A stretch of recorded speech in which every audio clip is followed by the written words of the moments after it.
All right, how is everyone doing today?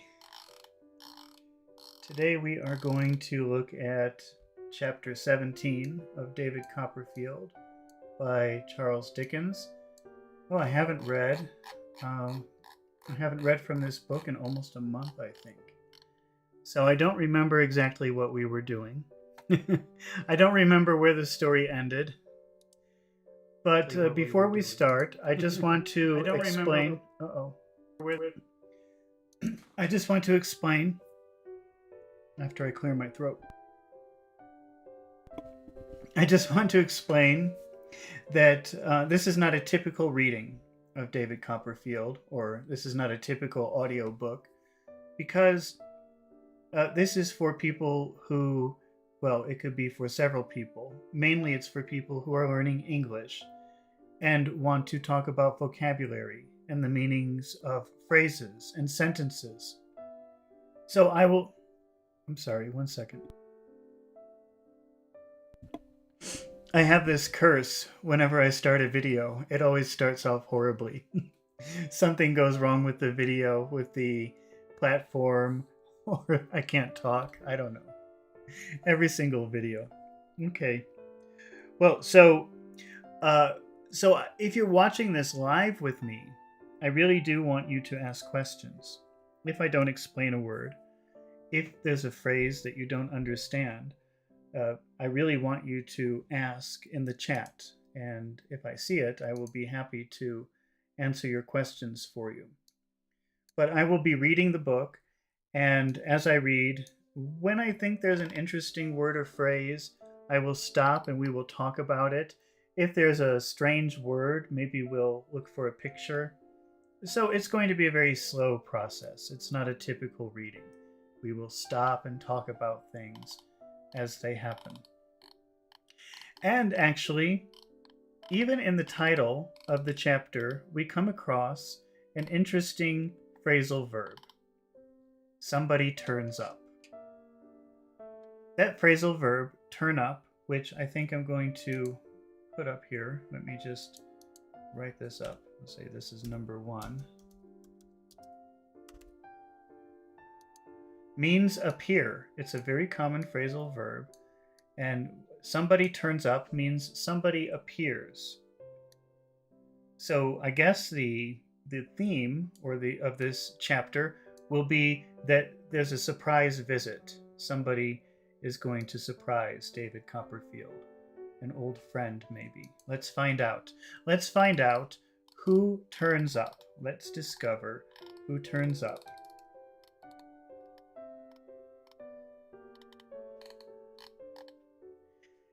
It has not occurred to me to mention Peggotty since I ran away.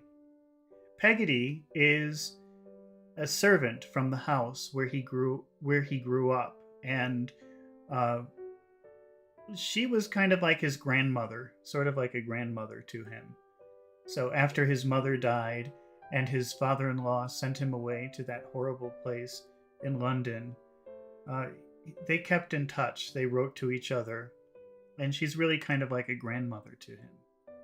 When it says, it has not occurred to me to mention Peggotty, this phrase, it has not occurred to me, means I didn't think about it. So in plainer English, this is saying, I didn't think about mentioning Peggotty since I ran away. Because he was forced to work in this horrible place in London, and he decided to run away to see his aunt, to stay with his aunt. And so he hasn't thought about or mentioned Peggotty since he ran away from London. I wrote her a letter almost as soon as I was housed at Dover. That's where his aunt lives. So he ran away from London. He goes to stay with his aunt. And when he arrived there, he wrote her a letter. And another and a longer letter containing all particulars fully related, when my aunt took me formally under her protection. On my being settled at Dr. Strong's, I wrote to her again. So now the aunt has decided to take care of Davy. He's still a boy. I think he's about 10 or 11 years old. And she says, well, you have to go to school. So after spending some weeks or months with his aunt, she places him in a school, not very far away from where she lives. But now he's living, not at the school, but he's living near the school. Detailing my happy conditions and prospects. I never could have derived anything like the pleasure from spending the money Mr. Dick had given me. Mr. Dick is a kind of strange old man that lives with his aunt.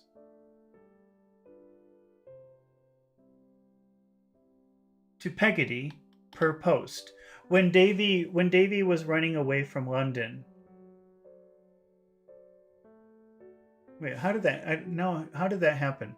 Yeah, before Davy decided he was going to run away from London, but he didn't have very much money, so he wrote to Peggotty, and he said, "Please, could you send me a little bit of money?" Which she did. So she sent him some money, and then when he was going from London to Dover, immediately he was robbed. They took all of his money, so he had nothing, and he had to walk all the way from London to Dover, which took 1 week. So that's why he's saying that he sent her this half-guinea, that's money that he's sending to her. So because he wanted to repay the money that he borrowed from her.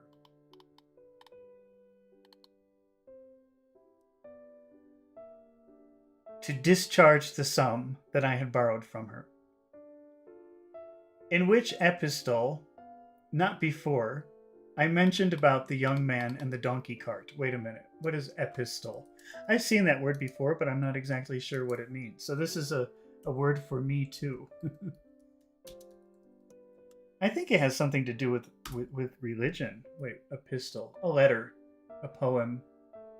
Yeah, a book of the New Testament. That's why I've heard that word before. It's another way of saying, I guess, a letter, but nobody would use that. It's not modern English. Oh, let's reread this. What did it say? So to be discharged from a debt means like to be forgiven of a debt. Like, I don't owe it to you anymore. So he says, I sent the half-guinea to Peggotty to be discharged from the debt, so that there was no more debt with her. That fixed the debt. In which epistle, of course, we don't use that word. In which letter? In the letter, not before, I mentioned about the young man with the donkey cart. So the young man with the donkey cart is the person who stole Davy's money and all of his belongings. So he was running away from London, and he thought, I can't carry this big chest with me. I can't carry all of my clothes. He's just a little boy. He's like 10 years old. So he saw a boy in the street with a donkey and a cart, and he said, how much to take me to, let's say, the bus. It's not a bus because it's 200 years ago, but the 200-year-old version of a bus, a coach. But instead of the boy taking him to the bus, he just took his money and his things and ran off with his donkey. Left Davy standing there in the street with nothing. And he explained that to Peggotty, the man with the donkey cart. Okay, let's see. These communications, Peggotty replied as promptly, that means quickly, if not as concisely as a merchant's clerk. Her utmost powers of expression, which were certainly not great in ink, were exhausted in the attempt to write that she felt on the subject of my journey. What she felt on the subject of my journey. So Peggotty is a very simple woman. She's a servant. She was a servant in the house where Davy grew up. So she's not very good at communicating or talking. And that's what Davy's saying here. It was not easy for her to express her feelings in the letter, because imagine she's not very good at expressing herself speaking. So imagine writing.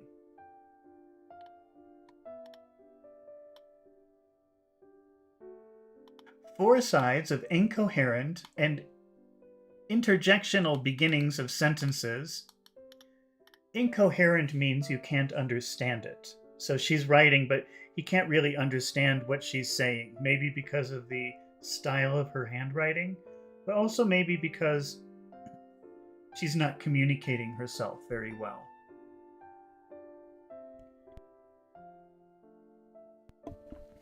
An interjection is, they're usually words like, oh my gosh. That's an interjection, or oh no, or oh my. These are interjections. So the letter was 4 pages of incoherent startings of sentences and interjections like my goodness, oh my,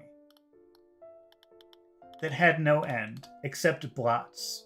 A blot is, let me just show you a picture of a blot.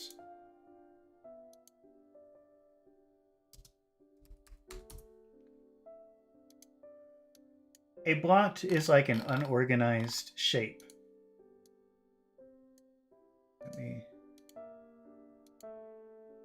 This is a blot. So if you're writing, especially with an old pen, the ink maybe would make this kind of thing on the paper.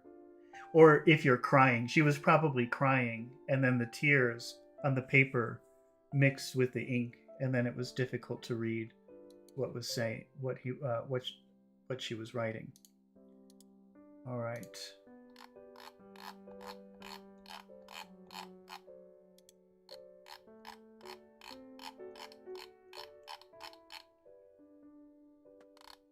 Four sides of incoherent and interjectional beginnings of sentences that had no end, except blots, were inadequate to afford her any relief. But the blots were more expressive to me than her composition. So the blots were because she was crying.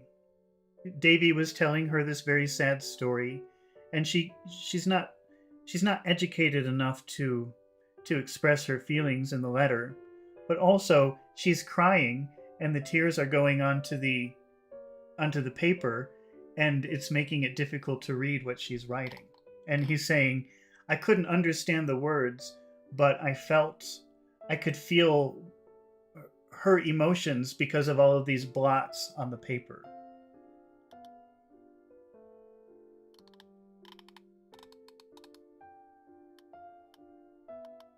Four sides of incoherent and interjectional beginnings of sentences that had no end, except blots, were inadequate to afford her any relief, but the blots were more expressive to me than the best composition. The best style of writing. For they showed me that Peggotty had been crying all over the paper, and what could I have desired more? He obviously doesn't want her crying, but it makes him feel good that she loves him. I made out with much difficulty that she could not take quite kindly to my aunt yet. Okay, I want to put this phrasal verb to make out. The phrasal verbs always mean more than one thing. And we have this phrasal verb to make out. I want to add a number here. I think this is number 2. Means to distinguish, to make clear. So imagine Davy's trying to read this letter written by Peggotty. She probably cannot write well. She doesn't know how to express herself well. So it's difficult to understand the words that she's writing. Plus, she's crying, so everything that she writes is not clear. He just has this very difficult to read paper. Maybe he can understand a word here, a word here, a word here. So he made out, like he was able to distinguish, able to understand, able to make clear, able to see with difficulty that she could not take quite kindly to my aunt yet. So Peggotty only met Davy's aunt on the night when he was born. This book begins on the night that David was born. And David's mother was a widow. that means that her husband was dead. And she was very young. So she was this very young woman, and she was having a baby with no husband, and she was very scared. And that night, the aunt came. Really David's father's aunt came to the house. And she's a very difficult woman. And she came to the house and she said, "You're going to have a girl." And she was convinced, the aunt was convinced that she was going to have a girl. And when David was born, she was extremely angry that he was a boy, and she left. And she never saw him again. Peggotty never saw her again. Davy never saw her again until he ran away to her. So Peggotty still doesn't like the aunt, because all she remembers is that one evening when Davy was born, and what a difficult woman that she was. And so Davy couldn't understand the letter, but one thing he could understand was, "I still don't like your aunt. I don't like your aunt," because she remembers that time. I made out with much difficulty that she could not take quite kindly to my aunt yet. The notice was too short after so long a prepossession the other way.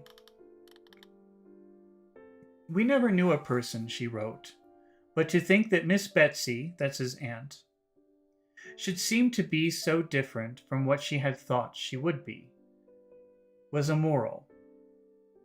So Davy is saying, well, this is complicated, actually. Wait, let's read that again. "We never knew a person," she wrote, "but to think that Miss Betsy should seem to be so different from what she had thought to be." So Peggotty is saying, I can't like her.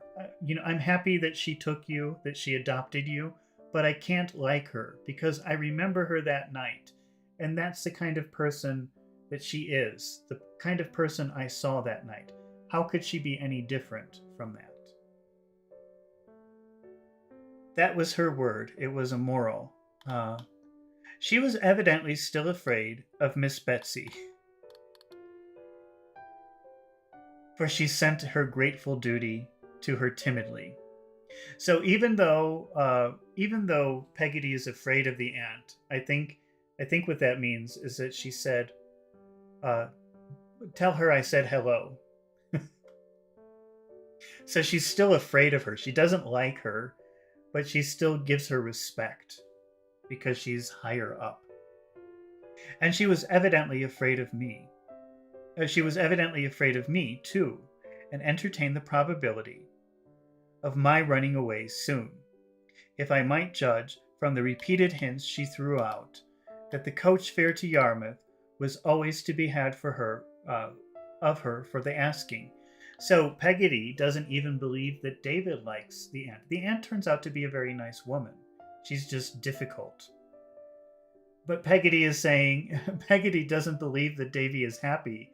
And she's saying, well, if you need to come to me, just write to me and I will send you the money and you can come. She gave me one piece of intelligence which affected me very much, namely, that there had been a sale of the furniture at our old home. So Davy's mother dies, and now Davy is in the people in charge of Davy are his stepfather and his mean sister.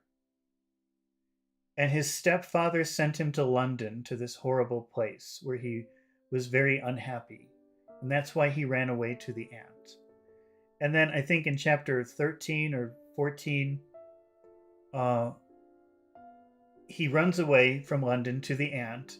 The aunt decides to adopt him. But first, she writes to the father-in-law. She says, hey, Davy ran away from London and he's here with me. What do you want me to do? And the stepfather immediately came the next day, or in 2 days, came. And he said, give me the boy. And the aunt was thinking, no, because she could see that he's a horrible person. He and his sister are really horrible. And she says, no, I'm not giving you the boy. Are you crazy? And he said, and then he disowned David. He said, okay, from this moment, he's yours.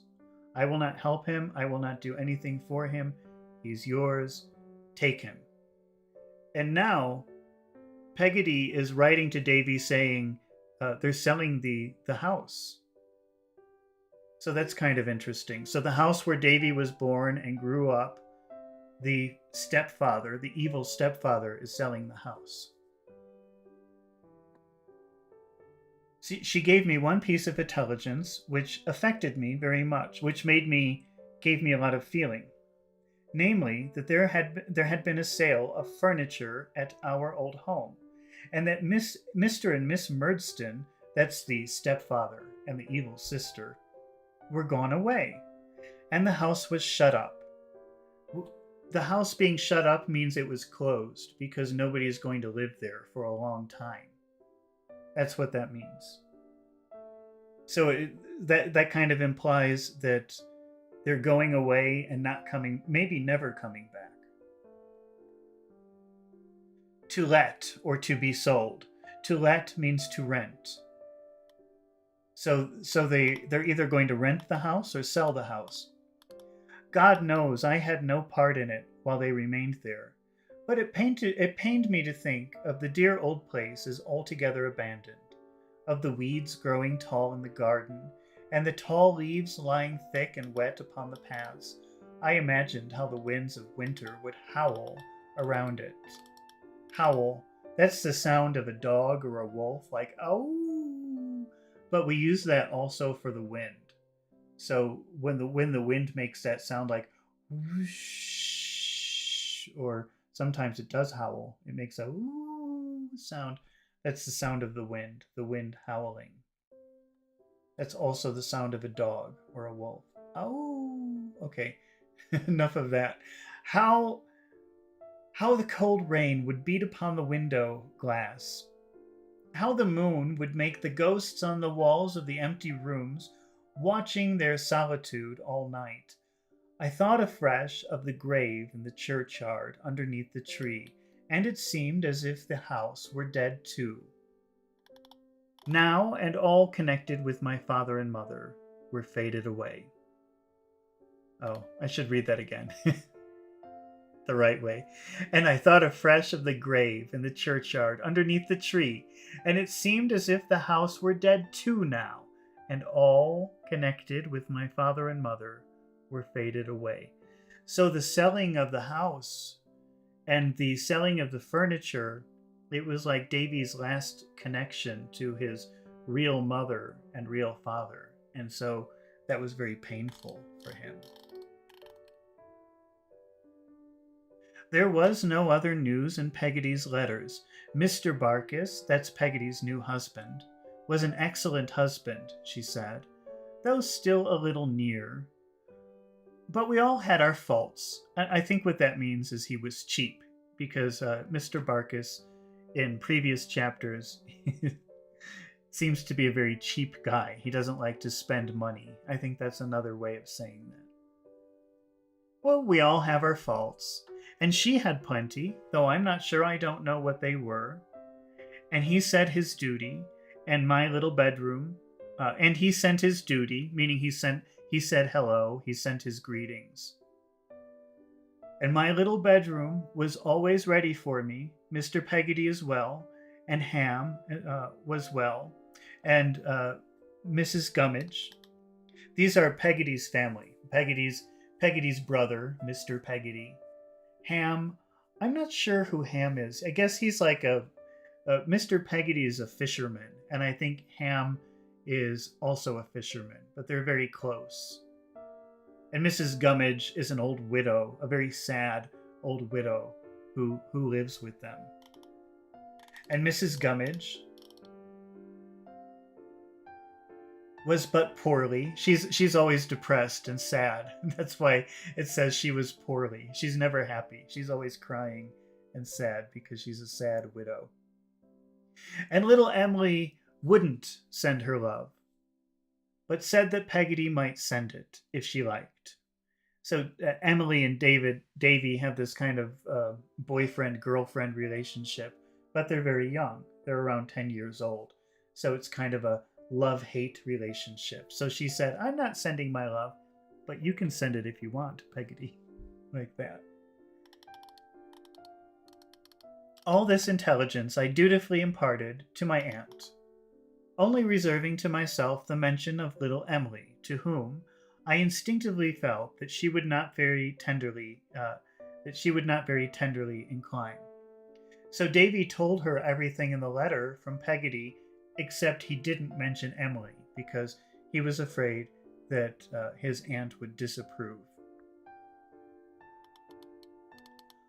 While I was yet new at Dr. Strong's, she made several excursions over to Canterbury to see me, and always at unseasonable hours, with the view, I suppose, of taking me by surprise, but finding me well employed and bearing a good character, and hearing on all hands that I rose fast in the school, she soon discontinued the visits. So the aunt, who didn't live very far away, but far enough that it was inconvenient to visit, sometimes she would come and visit him at very strange hours, just by surprise, just to see, is he being good? And after she saw many times that he was always being very good, she stopped visiting so much. She stopped doing that. I saw her on Saturday every third or fourth week, when I went over to Dover for a treat, and I saw Mr. Dick every alternate Wednesday, when he arrived by stagecoach at noon, to stay until the next morning. On these occasions, Mr. Dick never traveled without a leathern writing desk, containing a supply of stationery and the memorial, in relation to which document he had a notion that time was beginning to press now, and that it really must be got out of hand. Mr. Dick was very partial to gingerbread. To render his visits more agreeable, my aunt had instructed me to open a credit for him at the cake shop, which was hampered with the stipulation that he should not be served with more than 1 shilling's worth in the course of any one day. So Mr. Dick, there's something, he's a little slow, he's a little bit crazy, and so even though Davy is 10, the aunt is telling him, okay, when he visits, get him some gingerbread, but only a little, don't let him eat too much. So Davy was in charge of making sure that he didn't eat too much gingerbread, even though he's an old man. This and the reference of all his little bills and at the county inn where he slept to my aunt before they were paid induced me to suspect that he was only allowed to rattle his money and not spend it. When Davy first met Mr. Dick, he noticed that Mr. Dick always had some money in his pockets. And this word rattle, can you hear that? You know, that's the sound of like coins in your pocket. That's rattling your coins. He was always doing that with his money, rattling them. So Davy noticed that about him when he first met Mr. Dick. And now he's observing, oh, Mr. Dick has money, but I guess it's just to make noise because it seems like his aunt is in charge of all the money. So he's just allowed to rattle the money. He's not allowed to spend it. Okay, I found on further investigation that this was so that was true. His aunt was really in charge of his money. Or at least there was an agreement between him and my aunt that he should account for all of his disbursements. As he had no idea of deceiving her and always desired to please her, he was thus made chary of launching into expenses.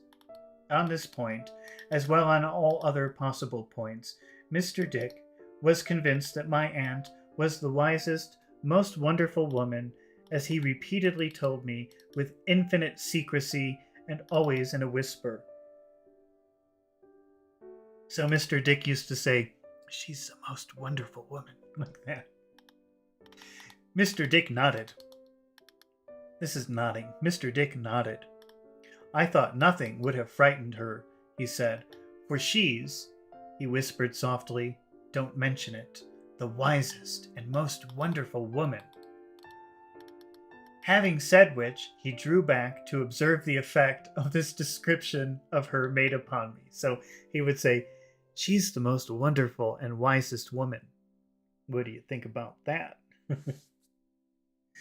First time he came, said Mr. Dick, was, the first time he came, said Mr. Dick, was, let me see, 1649 was the date of King Charles' execution. I think you said 1649. Yes, sir. Mr. Dick is obsessed with King Charles. And he's always trying to write, I forget what he's trying to write about, but he's always trying to write something, and then King Charles comes into his head, and he starts writing about that, and he can't stop. He gets obsessed with it. I don't know how it can be, said Mr. Dick, sorely puzzled, and shaking his head. I don't think I'm as old as that.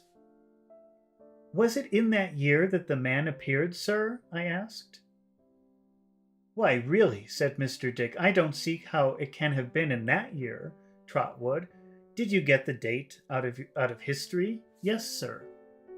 I suppose history never lies, does it? Said Mr. Dick, with a gleam of hope. Oh dear, no, sir, I replied, most decisively. I was ingenuous and young, and I thought so. Even when I'm reading that, because Mr. Dick says history doesn't lie, and Davy says, oh, no, it doesn't. And I'm thinking in my head when I'm reading that, of course it does. It always does. And even here, he says, I was young and ingenuous, and I thought so. So he really believed that when he said it. But now that he's older, he knows that's not true. History always lies. I can't make it out, said Mr. Dick, shaking his head. There's something wrong somewhere. However, it was very soon after the mistake was made of putting some of the trouble out of King Charles's head into my head that the man first came. I was walking out with Miss Trotwood after tea, just at dark, and there he was, close to our house. Walking about? Inquired I. So walking, that's going from like point A to point B, walking from your house to the park. Walking about means walking, but maybe you're not going anywhere. You're just walking here, walking there, walking there. Mr. Dick is describing that there was some strange man walking about the house. So he was outside of Betsy Trotwood's house, the place where they live, where Mr. Dick lives, just walking. Not going anywhere. Which is, if you see somebody doing that in front of your house, that's kind of uncomfortable, a little bit scary. Walking about? I inquired. Walking about, Mr. Dick. Let me see, repeated Mr. Dick. Let me see. I must recollect a bit. No. He was not walking about. I asked, as the shortest way to get at it. What he was doing. Oh, what he was doing? Well, he wasn't there at all, said Mr. Dick, until he came up behind her and whispered. Then she turned around and fainted. Fainting is, losing consciousness. So what he's saying is there was a strange man, and at first Mr. Dick thought he was walking about, walking here, walking there, in front of the house, around the house. And then he says, no, he wasn't walking about. Betsy Trotwood was standing there, and he came from behind, and he whispered into her ear, and she turned around and fell to the ground.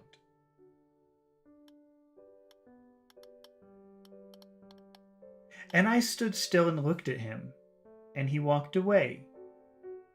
But that he should have been hiding ever since in the ground or somewhere. It's the most extraordinary thing. Has he been hiding ever since? I asked. To be sure, retorted Mr. Dick, nodding his head gravely, never came out till last night. We were walking. Last night he came up behind her again. I knew him again. And did he frighten my aunt again? All of a shiver. A shiver is, ooh, that's a shiver, said Mr. Dick, counterfeiting that affection, making his teeth chatter. Ooh. Held by the palings, cried. Held by the palings. What is a paling? Let's take a look. Palings. A fence made from long, thin pieces of wood. Oh, let's see if we can find a picture of that. Oh. Well, I didn't know that's what that was called. These are palings here. Palings. These are the long pieces of wood going up and down on the fence. I never knew that was the name for them. So she fell back, held by the paling. So she fell, but the fence kept her from going to the ground, I guess. We'll see in a minute.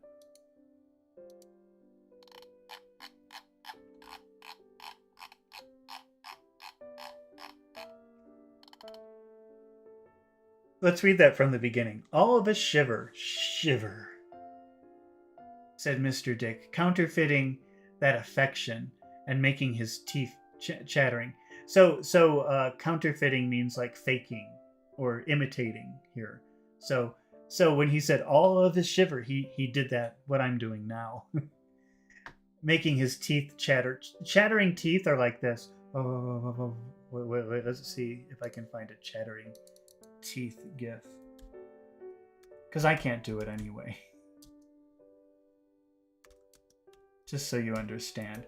It's kind of what happens if you have like, if you're cold. You do this with your teeth maybe. These are chattering teeth. Like that.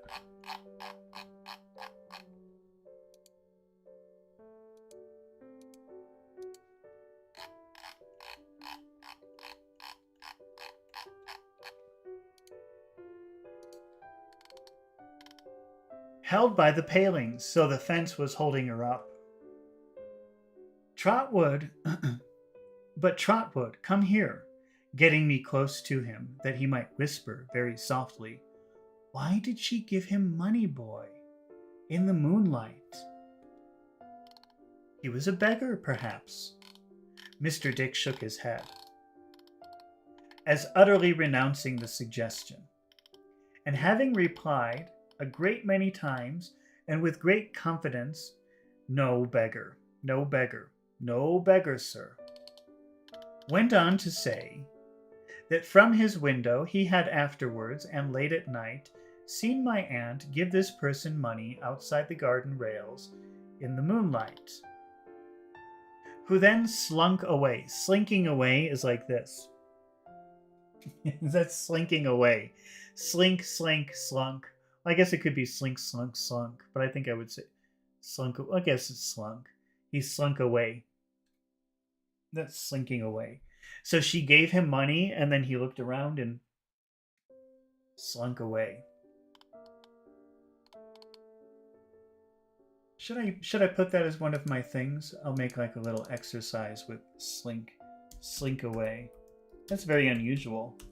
Not uncommon, but I guess it's not something that you learn every day in an English class. Slink away. Slinking away. Okay. Where did we go? Into the ground again, and he thought probable, and was seen no more, while my aunt came hurriedly and secretly back into the house, and had, even that morning, been quite different from her usual self, which preyed on Mr. Dick's mind. I had not the least belief in the outset of this story. So this sounds like a very crazy story. And Mr. Dick, he's a little crazy. So Davy is taking him seriously, asking him questions, but really, even a 10-year-old boy knows that this is crazy and it can't be true. I had not the least belief in the outset of this story that the unknown was anything but a delusion of Mr. Dick's. And one of the line of that ill-fated prince who occasioned him so much difficulty. But after some reflection, I began to entertain the question whether an attempt, or a threat of an attempt, might have been twice made to take poor Mr. Dick himself from under my aunt's protection, and whether my aunt, the strength of whose kind feeling towards him I knew from herself, might have been induced to pay a price for his peace and quiet. Now, Mr. Dick, he's a little bit strange, he's a little bit crazy, and he was living with his family, and they wanted to put him away in an institution. But Betsy Trotwood, Davy's aunt, said, no, he can stay with me. I want him to stay with me. I will be responsible for him. He's a good person. And now Davy is thinking, well, obviously that story is crazy that Mr. Dick is telling.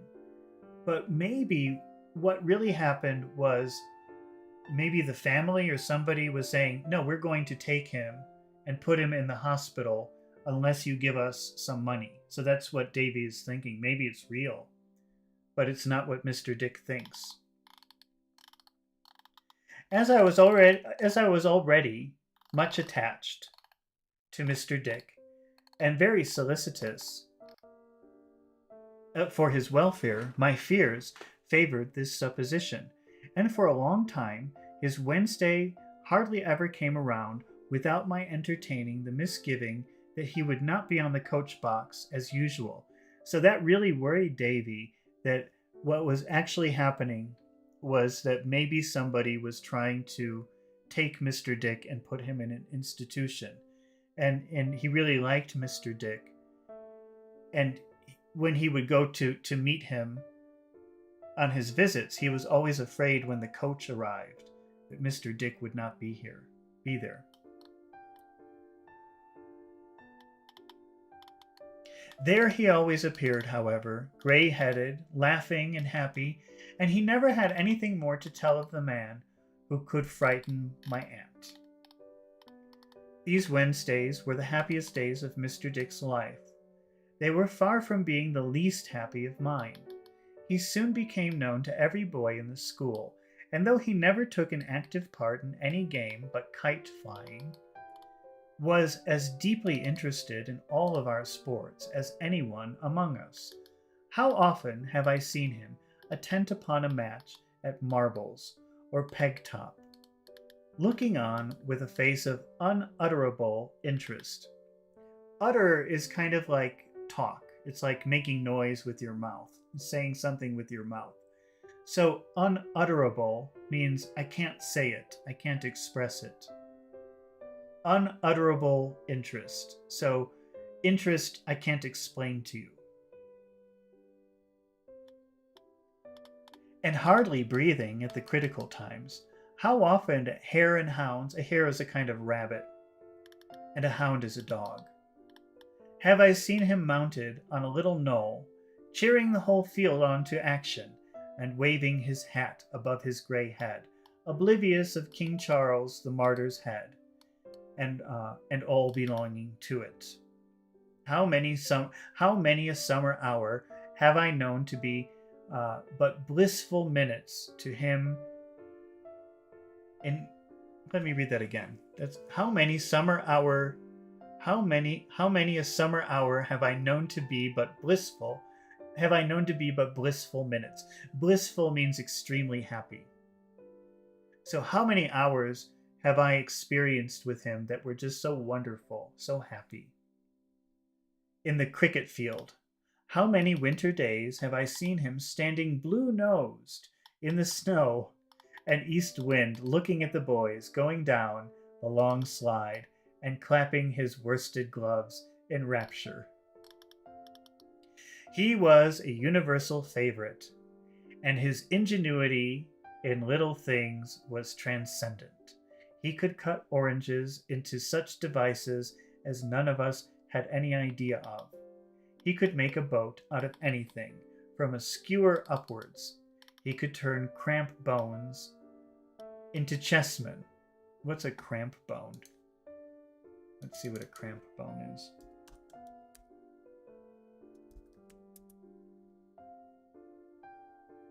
Oh, I don't know. It doesn't. I can't find any pictures of a cramp bone. I guess that's just a really old term. It doesn't really mean anything now, as far as I can see. Okay, he could turn cramp bone. Well, what if I put a dash? I didn't put a dash. Cramp bones. No, still same thing. Cramp bone is a patella of a sheep formerly used as a charm. What is cramp bone? Patella. What is a patella of a sheep? Okay, let's see if I do patella of a sheep. If I get a picture. I guess a patella is some kind of bone. Okay, according to this picture, it's just some part of a sheep, I guess. So it's this, whatever. It's not really that important.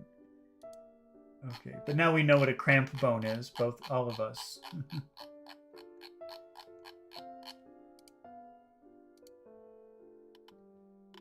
So let's see.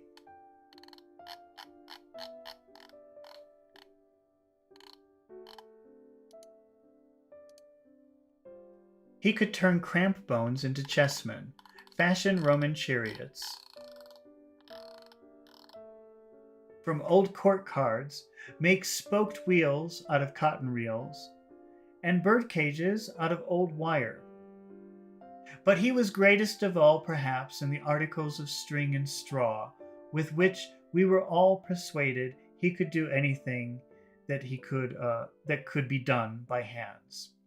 So if he had some string and some straw, that's like a long piece of grass, dry grass, he could do anything with that. Mr. Dick's renown. That's like fame. Renown is like fame. Mr. Dick's fame. Mr. Dick's renown was not long confined to us. After a few Wednesdays, Dr. Strong himself made some inquiries of me about him, and I told him all my aunt had told me, which interested the doctor so much that he requested on the occasion of his next visit to be presented to him. So Dr. Strong, the owner of the school, wanted to meet Mr. Dick and asked Davy, the next time Mr. Dick comes, introduce us. This ceremony I performed, and the doctor begging Mr. Dick, whensoever he should not find me at the coach's office, to come on there and rest himself until our morning's work was over. It soon passed into a custom for Mr. Dick to come on as a matter of course. So if Davy couldn't meet Mr. Dick when he arrived in town, Dr. Strong invited Mr. Dick to come to his place and stay there and wait for Davy. And that became something that happened all the time. Mr. Dick was always going to Dr. Strong's.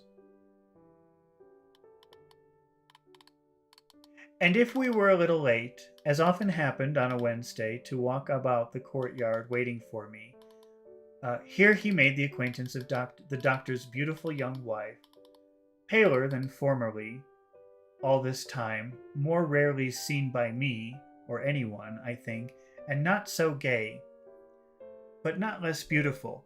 So paler. Now, in a previous, Dr. Strong is a very nice older man. Very nice, very generous man. And he married a very young, very, very young, beautiful woman.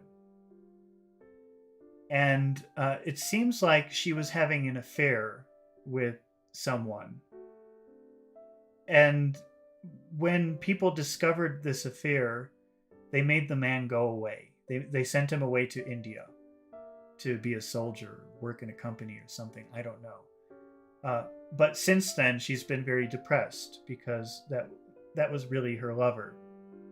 So now he's saying she's still beautiful, but now she's paler, meaning whiter, like there's no color in her face. The color is gone from her face.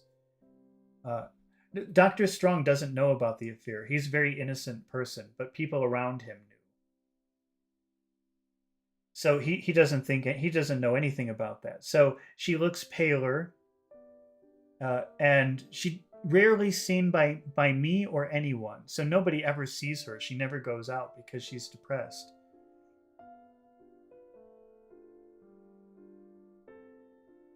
And not so gay. Gay just means happy. So not so happy anymore. But not less beautiful. She's still very beautiful, but she doesn't look as happy, or there's no color in her face anymore. And so became more and more familiar by degrees, until at last he would come into the school and wait. He always sat in a particular corner, on a particular stool, which he called Dick after him, which was called Dick after him. Here he would sit, with his gray head bent forward, attentively listening to whatever might be going on, with a profound veneration for the learning he had never been able to acquire. Veneration means like respect. So he would be sitting there in the classroom listening while the children were having their lessons. And you could see that he was very respectful and very interested in what the teacher was doing. This veneration, this respect, Mr. Dick extended to the doctor, whom he thought the most subtle and accomplished philosopher of any age. So Mr. Dick really admired Dr. Strong. He thought he was an amazing person. It was long before Mr. Dick ever spoke to him otherwise than bareheaded. So when people used to always wear hats as a sign of respect, if you were talking to someone more important to you, you would probably take off your hat. And Davy is saying it was a very long time. It was a very long time before Mr. Dick felt comfortable leaving his hat on his head. So every time Dr. Strong came, Mr. Dick would remove his hat out of respect. But I guess after a long time, he started feeling more comfortable and stopped doing that. Bareheaded means nothing on your head, naked head. So it was a long time before Mr. Dick ever spoke to him other than bareheaded. So Mr. Dick always removed his hat when he talked to Dr. Strong for respect. Even when he and the doctor had struck up quite a friendship. They became very good friends, but Mr. Dick would still remove his hat because he thought that Dr. Strong was such an amazing philosopher and would walk together by the hour. On that side of the courtyard, which was known among us as the Doctor's Walk, Mr. Dick would pull off his hat at intervals to show his respect for wisdom and knowledge. How it ever came about that the doctor began to read out scraps of the famous dictionary in these walks, I never knew. Perhaps he felt it all the same at first as reading to himself. So Dr. Strong is trying to write his own dictionary. And it's kind of an obsession of his. And Mr. Dick, I guess, probably he has the kind of personality, he would be very fascinated by that. Nobody cares about Dr. Strong's dictionary. He's always trying to talk about words and word origins, and nobody is interested. But Mr. Dick loves it. So they're the perfect friends. Dr. Strong, so they walk in the courtyard back and forth, and Dr. Strong talks about his dictionary.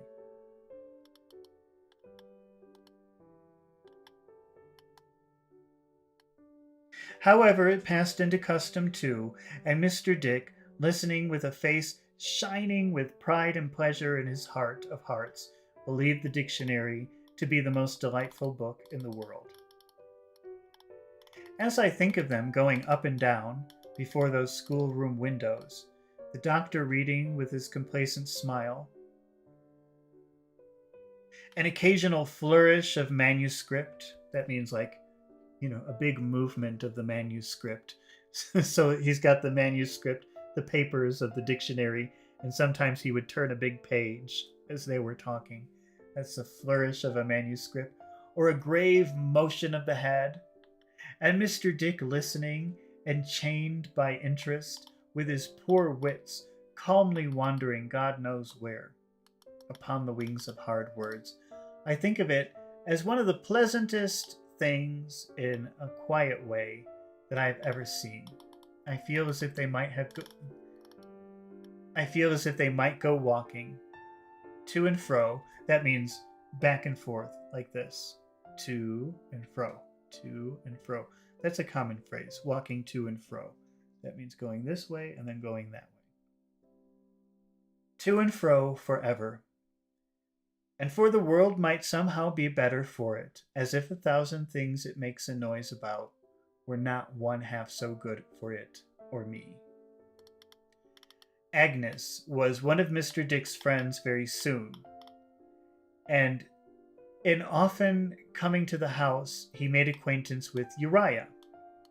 The friendship between himself and me increased continually, and it was maintained on this odd footing that while Mr. Dick came professedly to look after me as my guardian, he always consulted me in any little matter of doubt that arose, and invariably guided himself by my advice, not only having high respect for my native sagacity, we have to look up that word, but considering that I inherited a good deal from my aunt. So when Davy came to stay with his aunt, and she made the decision to adopt Davy. She even changed his name.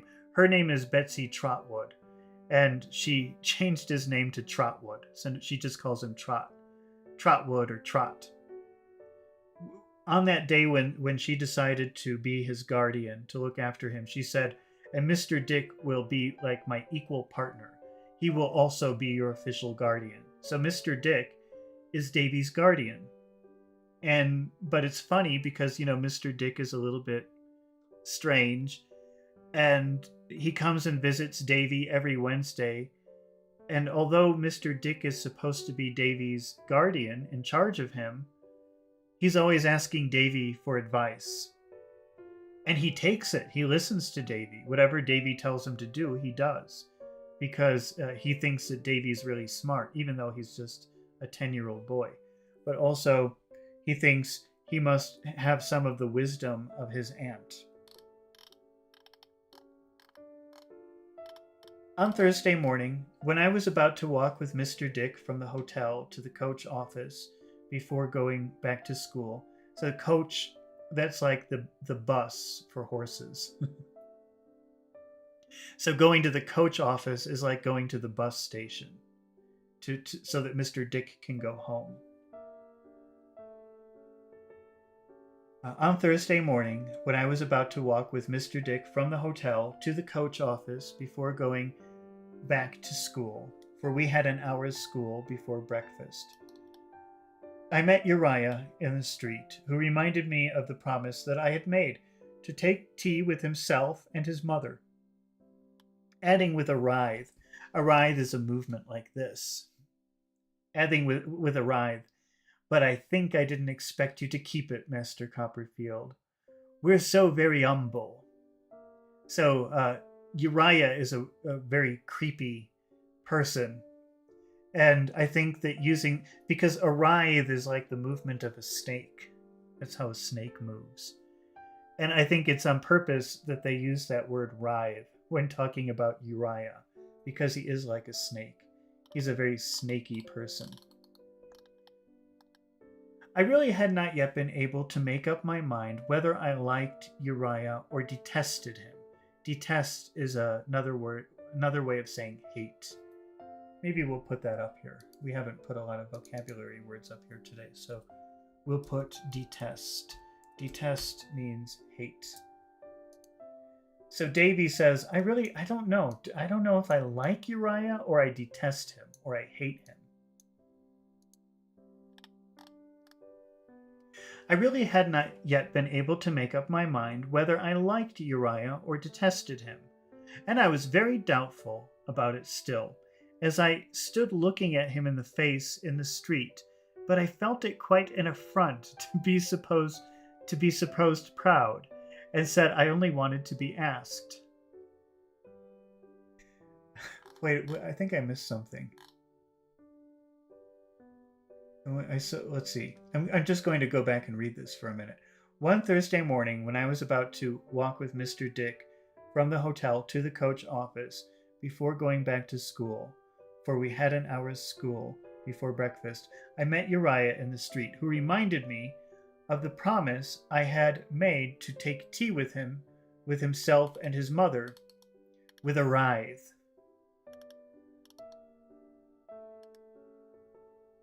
Well, I think when Davy was talking to Uriah earlier, Uriah invited Davy to have tea with them at his home.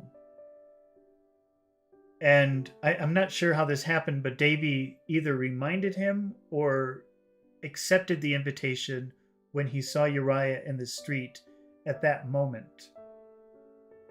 And Uriah was very surprised that Davy said, sure, I'll come to your house and have tea. And Uriah said, oh, I didn't think that you would actually do it because me and my mother, we're so humble. The word is humble, like we're very simple. He says umble because he doesn't pronounce the H in humble. But he says, I didn't think that you would accept the invitation because we're such simple, poor people. And Davy kind of was insulted by that. Like, what? Okay, let's see. Oh, if that's all, Mr. Copperfield, said Uriah, and it really isn't our humbleness that prevents you, will you come this evening?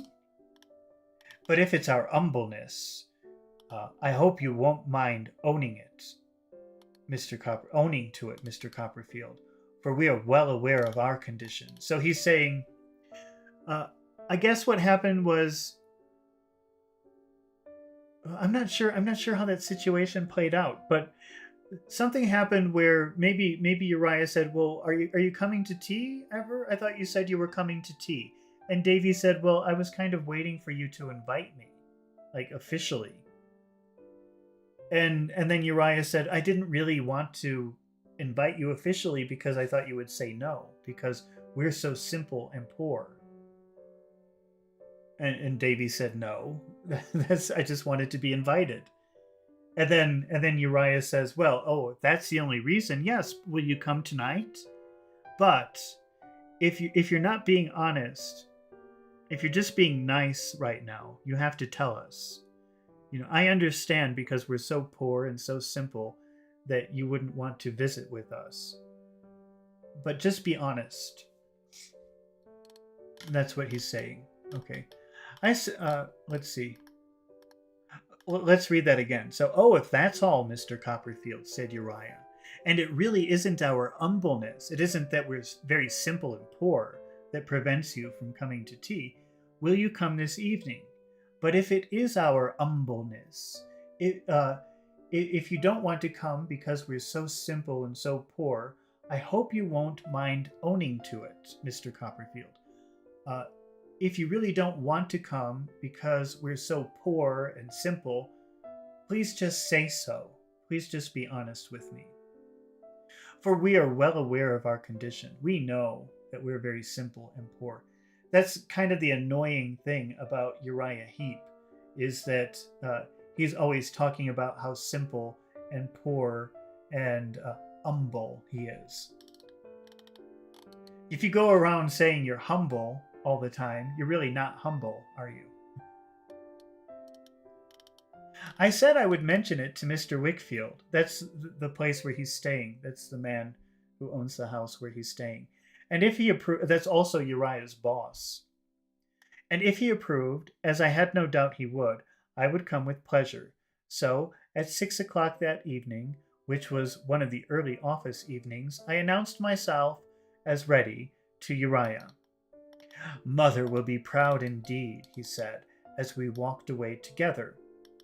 Or she would be proud if it wasn't sinful, Master Copperfield. So because proud is the opposite of humble. If you're humble, you're not proud. So he says mother would be so proud to have you if it wasn't sinful to be proud. Yet you didn't mind supposing I was proud this morning, I returned. So now Davy is saying, oh, but you're always calling me proud, so what do you think about me? Yet you didn't mind supposing I was proud this morning, I returned. Oh dear, no, Master Copperfield, returned Uriah. Oh, believe me, no, such a thought never came into my head. I shouldn't have deemed it at all proud if you had thought us too humble for you, because we are so very humble. Have you been studying much law lately? I asked, to change the subject. Oh, Master Copperfield, he said, with an air of self-denial, my reading is hardly to be called study. I have passed an hour or two in the evening, sometimes with Mr. Tidd. Rather hard, I suppose, said I. He is hard to me sometimes, returned Uriah, but I don't know what he might be to a gifted person. So he's saying, yes, it is difficult to read with Mr. Tidd. He's very difficult with me, but if I were a smarter person, maybe it would be different. Or maybe it would be the same. After beating a little tune on his chin as he walked on, so I guess that means like this, with 2 forefingers of his skeleton right hand, he added, there are expressions, you see, Master Copperfield, Latin words and terms in Mr. Tidd that are trying to a reader of my humble attainments. Let's put the word trying here. I think we're on number 4. Trying here, I mean, I think you know trying means attempting to do something, but trying can also mean difficult. So sometimes when you say that something is trying, I have a very trying job. That means I have a very difficult job. That's a way that you can use this word trying. And that's how it's used here. Let's take a look. Let's reread what he said. There are expressions, you see, Master Copperfield, Latin words and terms in Mr. Tidd that are trying to a reader of my humble attainments, that are very difficult for someone who is so simple like me. So I'm studying law, but there are so many Latin words and Latin phrases that you have to learn, and it's very difficult because I'm so simple. Would you like to be taught Latin? I said briskly. I will teach it to you with pleasure as I learn it. Oh, thank you, Master Copperfield, he answered, shaking his head. I'm sure it's very kind of you to make the offer, but I'm much too humble to accept it. Isn't that annoying? What nonsense, Uriah. Oh, indeed, you must excuse me, Master Copperfield. I am greatly obliged, and I should like it of all things, I assure you, but I'm far too humble. There are people enough to tread upon me in my lowly state without my doing outrage to their feelings by possessing learning. So he's actually saying that he wouldn't like to learn something he wouldn't like to offend better people than himself by knowing too much. Learning ain't for me. I lost my place.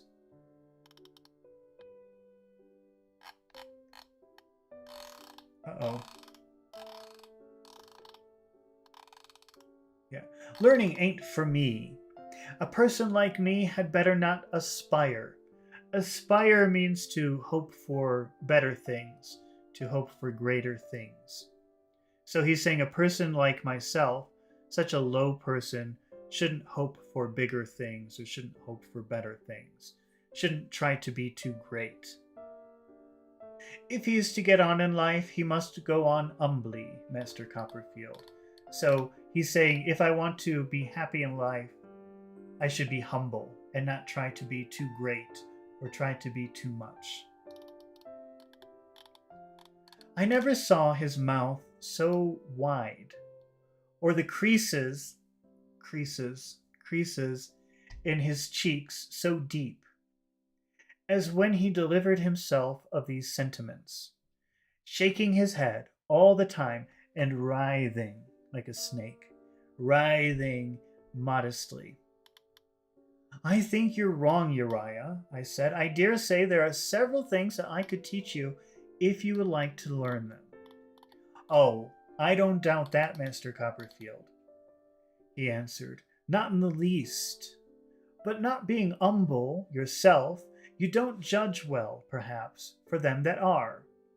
I won't provoke my betters with knowledge, thank you. I'm much too humble.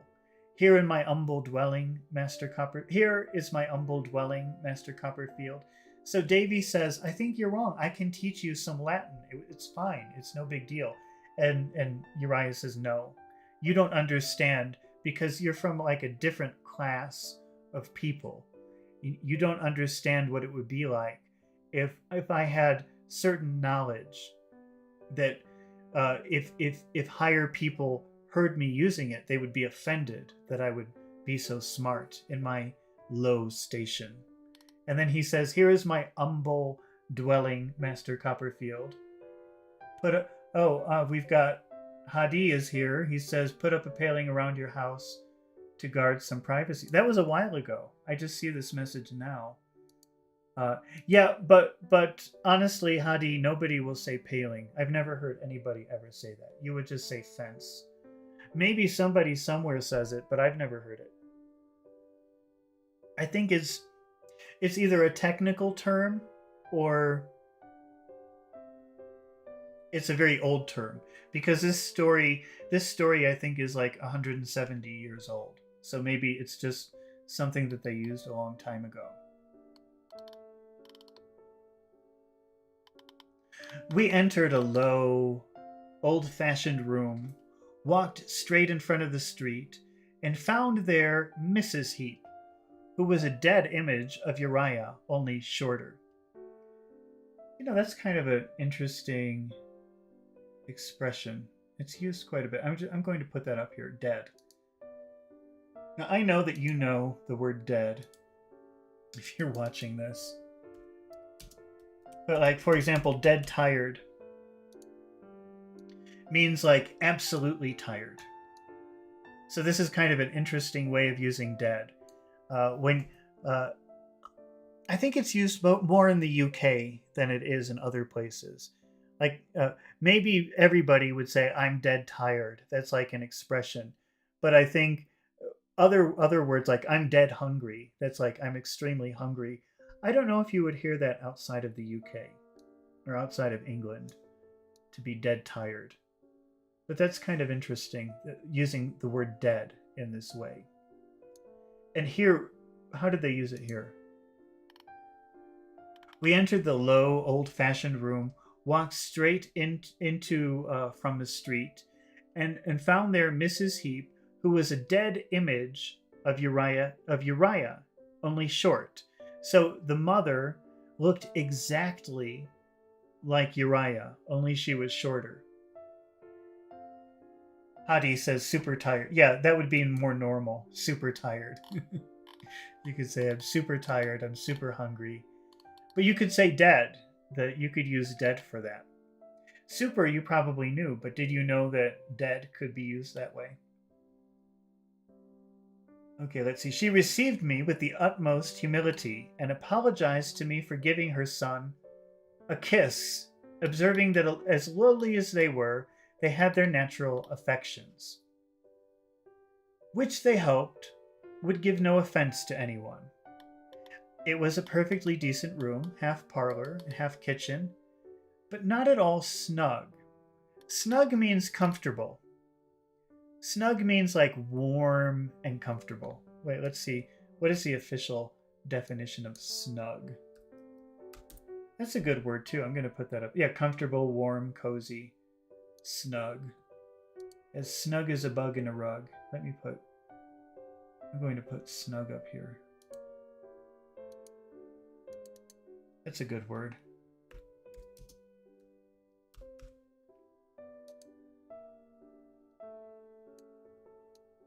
Snug. So that means like warm and comfortable, a very nice feeling. So Davy is saying, well, I entered the house. It's not bad. It's not a bad place. Everything seems okay, but it isn't snug. It doesn't feel comfortable. It doesn't feel warm like a home.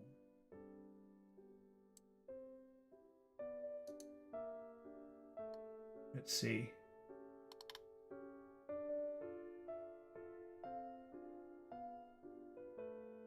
It was a perfectly decent room, half parlor, that's like a living room, parlor, and half kitchen.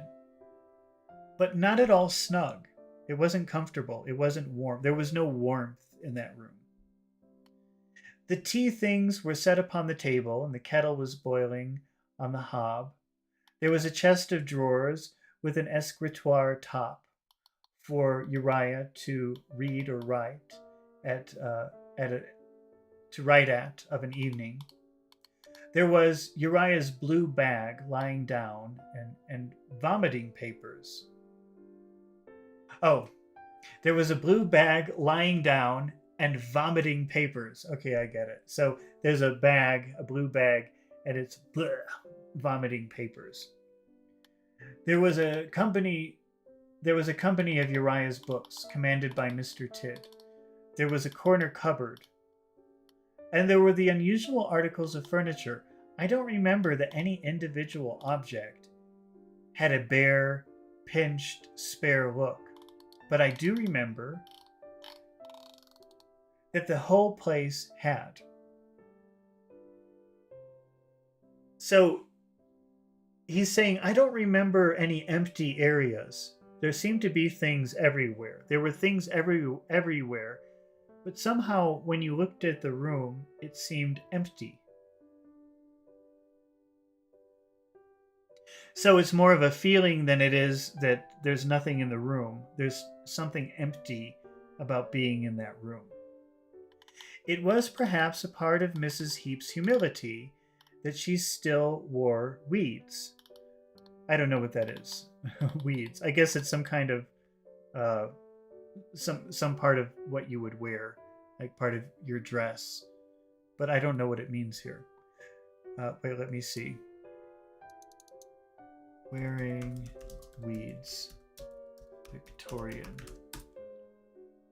Oh, the term widow weeds refer to black clothing. Oh, okay. Now I know what it means. Well, I'm glad I looked that up. If you're a widow, meaning your husband died, after that time, most women of that time would always just dress in black. Like this. And these were called widow weeds.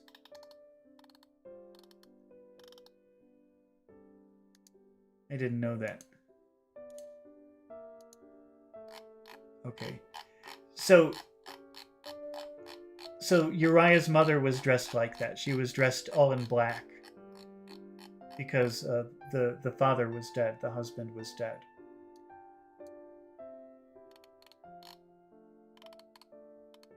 So it was perhaps part of Mrs. Heep's humility that she still wore weeds, notwithstanding the lapse of time that had occurred since Mr. Heep's decease. So maybe the husband had been dead for many, many years, but she still dressed in that way. She still wore weeds. I think there was some compromise in the cap. But otherwise, she was as weedy as in the early days of her mourning. So maybe she wore like a little bit nicer hat, a little bit more decorative. But besides that, she still looked like a widow. and like her husband just died. "This is a day to be remembered, my Uriah, I'm sure," said Mrs. Heep, making tea, "when Master Copperfield pays us a visit." "I said you'd think so, mother," said Uriah. "If I could have wished father to remain among us for any reason," said Mrs. Heep, "it would have been that he might have known his company this afternoon." So this is very ridiculous. The mother is saying, "I wish your father was still alive so that he could have the honor of David Copperfield's visit to the house." This is just a 10-year-old boy. They're really going crazy with this. I felt embarrassed by these compliments, but I was sensible, too, of being entertained as an honored guest. So he was very embarrassed, but he kind of enjoyed it, too. It sort of enjoyed it also. And I thought Mrs. Heep an agreeable woman. So Mrs. Heep was very nice. She was friendly, a little weird.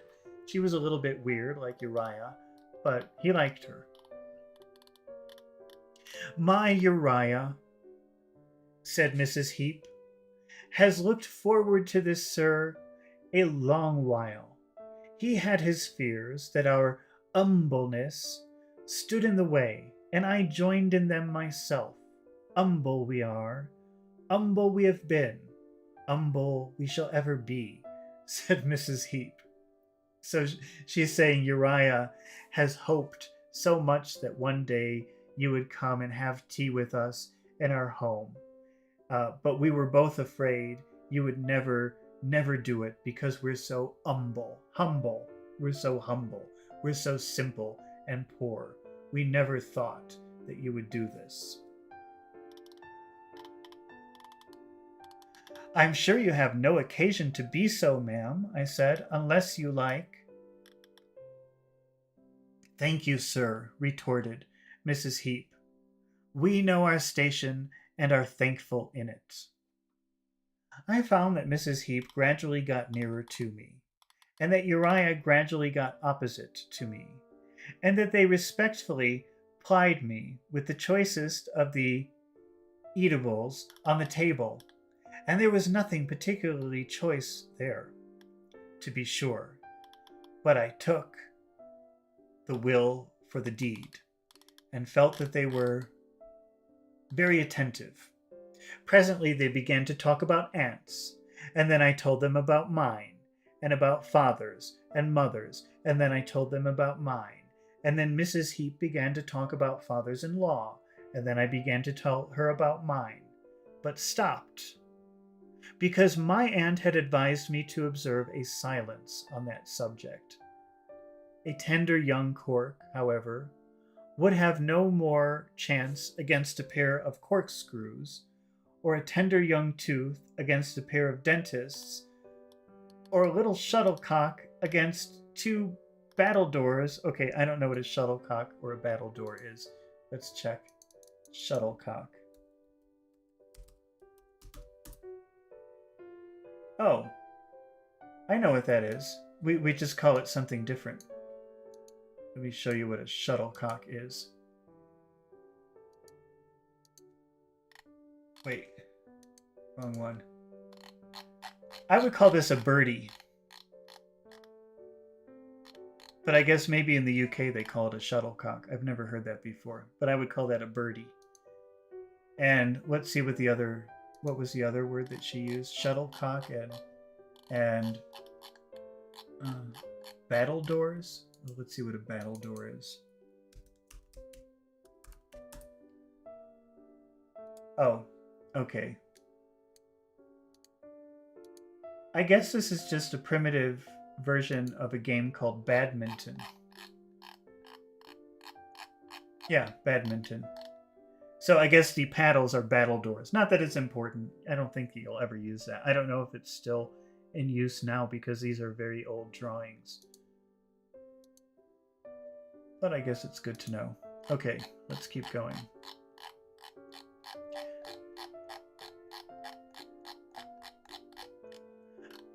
A tender young. I'm not sure what the point of this is, but we'll hopefully there'll be a point coming here soon. A tender young cork, however, would have no more chance against a pair of corkscrews.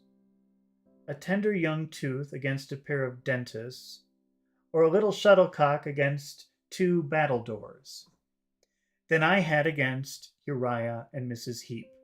So Davy felt like the tender cork, and Uriah and the mother were the corkscrews. Or Davy felt like the sensitive tooth, and Uriah and the mother were the dentists. Or Davy felt like the, what was it called? A shuttlecock? Shuttlecock? Davy felt like the shuttlecock, and Uriah and the mother were the battledores. They did just what they liked with me, and wormed things out of me that I had no desire to tell. To worm something. I'm going to put that. To worm something out of someone. That's a good one. To worm something out of someone.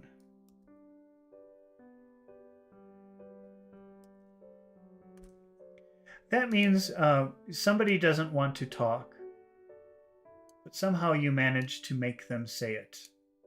That's so hard to see. I'm going to have to do something. I don't know if you can see that very clearly. I'm going to have to change the format of this. To worm something out of someone is to try to make someone tell you something that they don't want to tell you. I'll make a little video about that, like how to use that in a sentence. Wait, this is like number 6, I think. I don't know why I said number 1. Okay, let's take this off.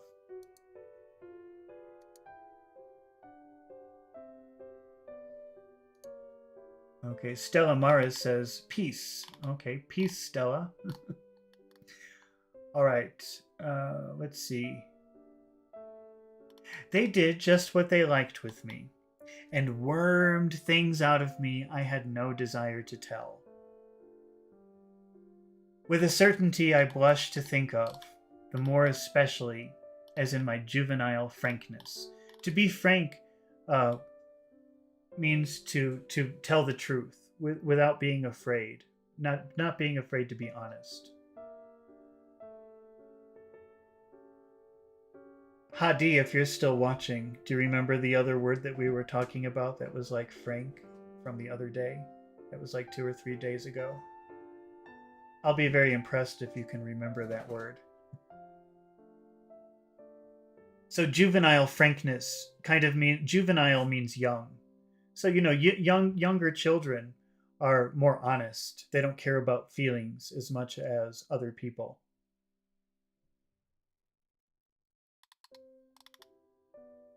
So that's juvenile frankness. Okay, I took some credit to myself for being so confidential and felt that I was quite the patron of my 2 respectful entertainers. They were very fond of one another, that was certain. I take it, that had its effect upon me, as a touch of nature, but the skill with which the one followed up with whatever the other said was a touch of art which I was still less proof against. So Davy could see that they had a very close relationship, and he was pretty surprised at how they acted like a team. One person would say something, and the other person would say something. It's like they worked together.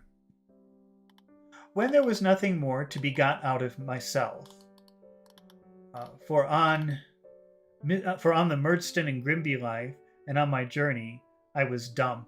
Dumb here, you probably, if you know the word dumb, you probably know it meaning stupid. Dumb and stupid are synonyms. But also dumb means silent. Like not talking. So when he says, talking about Murdston and Grimby life, that's when he was living in London and he was being abused. And what was the other thing? And on my journey, I was dumb. He would not talk about his time in London or when he walked from London to his aunt in Dover. He would not talk about that.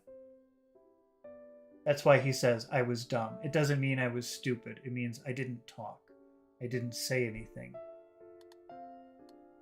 They began about Mr. Wickfield and Agnes. Uriah threw the ball to Mrs. Heep. So they're a team. Uriah threw the ball to Mrs. Heep. Mrs. Heep caught it and threw it back to Uriah. Uriah kept it up a little while, and then sent it back to Mrs. Heep. So they went on, tossing it. Tossing is like throwing. Tossing it about, until I had no idea who had got it, and was quite bewildered. Bewildered means confused. Maybe that could be a word that we could use here. I've been neglecting my vocabulary list. Bewildered, that's a good word. That means confused. Very confused, actually. Bewildered. And so they went on, tossing it about, until I had no idea who had got it, and was quite bewildered. I was very confused. So Uriah and the mother kept talking back and forth, gossiping, and it was kind of driving Davy a little bit crazy. Now it was Mr. Wickfield, now Agnes, now the excellence of Mr. Wickfield, now my admiration of Agnes. Now the extent of Mr. Wickfield's business and resources, now our domestic life after dinner, now the wine that Mr. Wickfield took, the reason why he took it. Mr. Wickfield drank a lot of alcohol, so they were gossiping about him being an alcoholic. And why. And the pity that it was that he took so much. Now one thing, now another, then everything at once, and all the time, without appearing to speak very often, or do anything but sometimes encourage them a little, for fear that they should be overcome by their humility and honor of my company. So Davy was even afraid to talk, because every time he would talk, they would say, "Oh, we're so grateful that you talk to us, because we're so humble. We're so humble." I found myself perpetually letting out something or other that I had no business to let out, and seeing the effect of it in the twinkling of Uriah's dinted nostrils. So Davy actually, he got involved in the gossip, and he started saying things that he shouldn't have said, because he enjoyed seeing the shocked interest that Uriah and his mother would have when he would give them some information.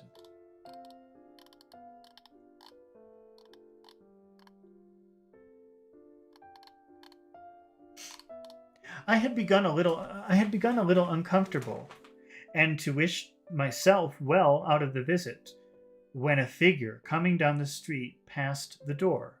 It stood open to air the room, which was warm, the weather being close for the time of year. Came back again, looked in, and walked in, exclaiming loudly, "Copperfield! Is it possible?" So Davy was very uncomfortable in this situation, obviously, and he wanted to leave. And the Heaps left the door to the house open because it was very hot. That night was very hot. So people walking by could see inside the house. And one stranger walked by the house, and then he came back and looked in the door and said, "David Copperfield, is that you?" It was Mr. Micawber. It was Mr. Micawber, with his eyeglass, and with his walking stick, and with his shirt collar, and his genteel ear, and the condescending roll in his voice, all complete. My dear, well, I don't know if you haven't followed the other chapters. When Davy was living in London, his father-in-law sent him to work in a factory. It was very miserable, and he didn't have a place to stay. But the people at the factory found him a room to rent, And this was with a family, the Micawbers.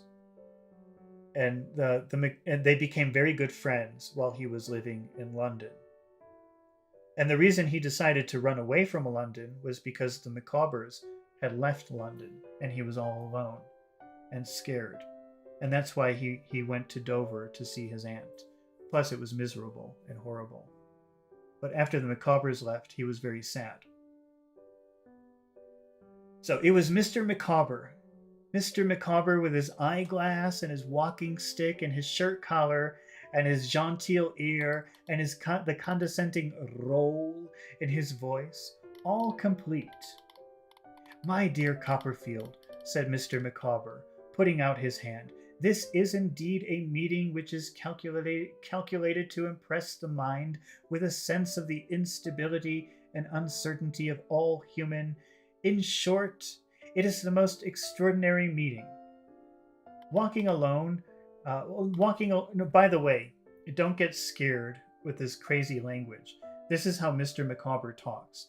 He talks in a ridiculous way, using many words, many big words. It's annoying, but it's part of his personality. And I don't think anybody likes it. I think people laugh at him because of the way he talks.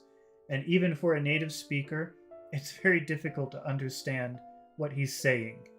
All he's really saying is, "I can't believe it's you." But he says it in a very annoying, indirect way. But that's his personality. That's who Mr. Micawber is. And he always summarizes what he says. "In short, it is a most extraordinary meeting." So walking along the street, reflecting upon the probability of something turning up, of which I am at present rather sanguine, I find a young but valued friend turn up, who is connected with the most eventful period of my life. I may say, with the turning point of my existence, Copperfield, my dear fellow, how do you do? So after all of that annoying speech, he says, "How are you?" That's all he had to say in the beginning. "I can't believe it's you. How are you?" That's what a normal person would do. But Mr. Micawber goes into this crazy speech. I really cannot say that I was glad to see Mr. Micawber there. But I was glad to see him too, and shook hands with him heartily, inquiring how Mrs. Micawber was doing. So actually, Davy is saying, I wasn't exactly happy to see him, but it was okay. It was okay to see him. That's kind of interesting. "Thank you," said Mr. Micawber, waving his hand, as of old, and settling his chin in his shirt collar. "She is tolerably convalescent. The twins no longer derive their sustenance from nature's founts. In short," said Mr. Micawber, in one of his bursts of confidence, "they are weaned, and Mrs. Micawber is at present my traveling companion. She will be rejoiced, Copperfield, to renew her acquaintance with you, one who has proved himself in all respects a worthy minister at this sacred altar of friendship." So let's translate that into regular English. How is Mr. Micawber? How is Mrs. Micawber? "Oh, she's great. The twins are bigger. Our two children, our two babies, are bigger now, so she doesn't have to take care of them as much, and she will be so very happy to see you." That's what he's saying, but he's saying it in a very ridiculous way. "I said I should be delighted to see her." "You're very good," said Mr. Micawber. Mr. Micawber then smiled and settled his chin again and looked about him.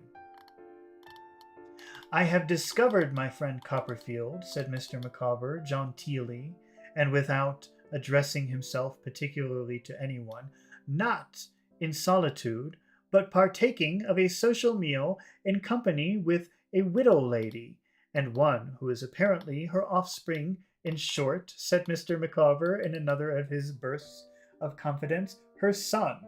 I shall esteem it an honor to be presented. So let's translate that into normal English. He's saying, "Oh, but you're not alone. You're with this woman and I guess her son. Can you please introduce me?" I could do no less under these circumstances than make Mr. Micawber known to. Oh, this is why I think Davy was unhappy to see Mr. Micawber, because they were good friends. He didn't want that.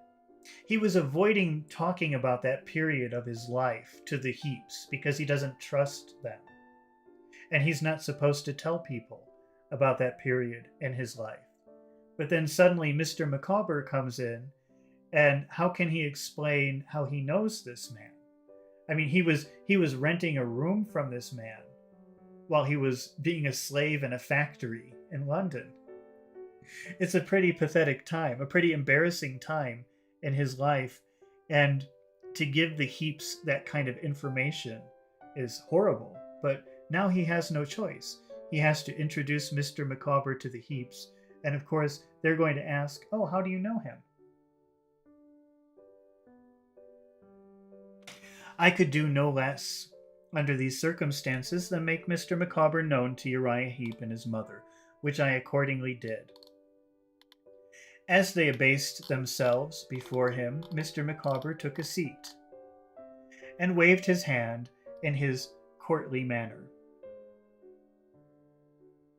"Any friend of Copperfield's," said Mr. Micawber, "has a personal claim upon myself. Any friend of Copperfield's is a friend of mine." "We are too humble, sir," said Mrs. Heep, "my son and me, to be friends of Master Copperfield." So they're saying we're too simple and poor to be friends of Mr. Copperfield. "He has been so good as to take his tea with us, and we are thankful to him for his company, also to you, sir, for your notice." "Ma'am," returned Mr. Micawber with a bow, "you are very obliging. And what are you doing, Copperfield? Still in the wine trade?" So he was working at this wine factory in London. And Mr. Micawber makes it sound very glamorous. "Are you still in the wine business?" I was excessively anxious to get Mr. Micawber away, and replied with my hat in my hand and very red face, "I have no doubt that I was a pupil at Dr. Strong's." "A pupil?" said Mr. Micawber, raising his eyebrows. "I'm extremely happy to hear it, although a mind like my friend Copperfield's," to Uriah and Mrs. Heep, "does not require the cultivation which, without his knowledge of men and things, it would require. Still, it is a rich soil, teeming with latent vegetation. In short," said Mr. Micawber, smiling in another burst of confidence, "it is an intellect capable of getting up the classics to any extent." Okay, I'm not even sure what he's saying there, but I think he's saying, oh, David doesn't really need to go to school. He's already very smart and educated. Uriah, with his long hands slowly twining over one another, made a ghastly writhe from the waist upwards to express his concurrence with the estimation of me. "Shall we go and see Mrs. Micawber, sir?" I said, to get Mr. Micawber away. "If you will do her that favor, Copperfield," replied Mr. Micawber, rising. "I have no scruple in saying, in the presence of our friends here, that I am a man who has for some years contended against the pressure of pecuniary difficulties." Pecuniary. Let's look that up. Pecuniary.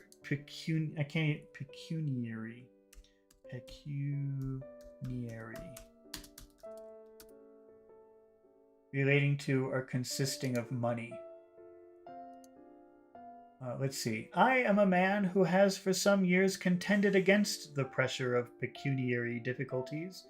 They're always, the Micawbers are always in financial trouble. That's why they had to leave London. And when they were in London, Mr. Micawber was in jail for a long time because he owed money that he couldn't pay. So they're always, always in financial trouble, the Micawbers. That's why they took Davy. That's why they rented a room to Davy to make some money. I knew he was certain to say something of this kind. He always would be so boastful about his difficulties. So I don't quite understand what he's saying, but I think he's saying, I'm in financial trouble again. And Davy was saying, oh, I knew that he was going to do this, because he's not ashamed of it. He doesn't care. He tells people about it. I knew that he was going to say something of this kind. He always would be so boastful about his difficulties. Sometimes I have risen superior to my difficulties. Sometimes my difficulties have, in short, have floored me. There have been times when I have administered a succession of facers to them. There have been times when they have been too many for me. So he's saying, sometimes I have these financial difficulties and I can succeed. I can pay everybody off and there's no problem. But sometimes it's just too much and I can't.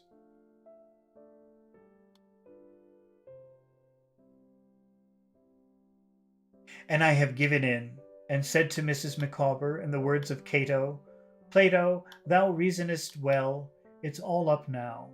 I can show fight no more. But at no time of my life, said Mr. Micawber, have I enjoyed a higher degree of satisfaction than in pouring my griefs. If I may describe difficulties chiefly arising out of warrants of attorney and promissory notes at 2 and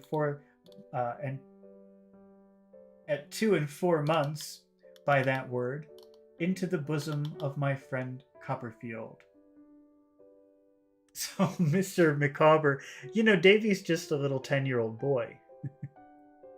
But Mr. Micawber is saying, a great happiness of mine is to be able to share with you my financial problems.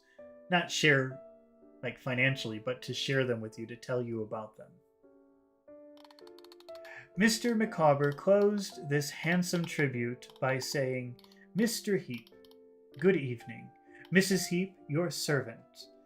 And then walking out with me in his most fashionable manner, making a good deal of noise on the pavement with his shoes, and humming a tune as we went.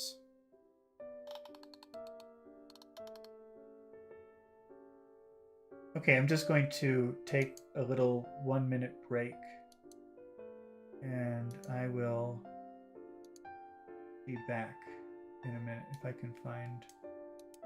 Okay.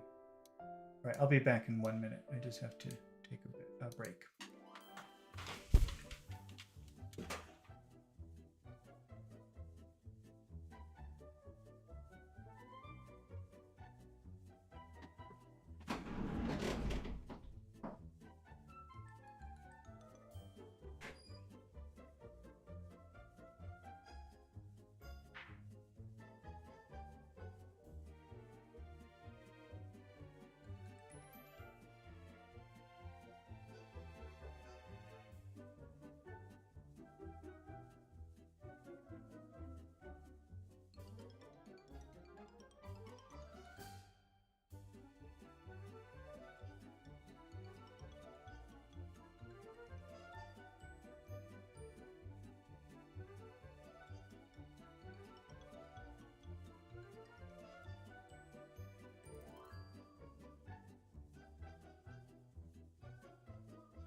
Okay, we're back.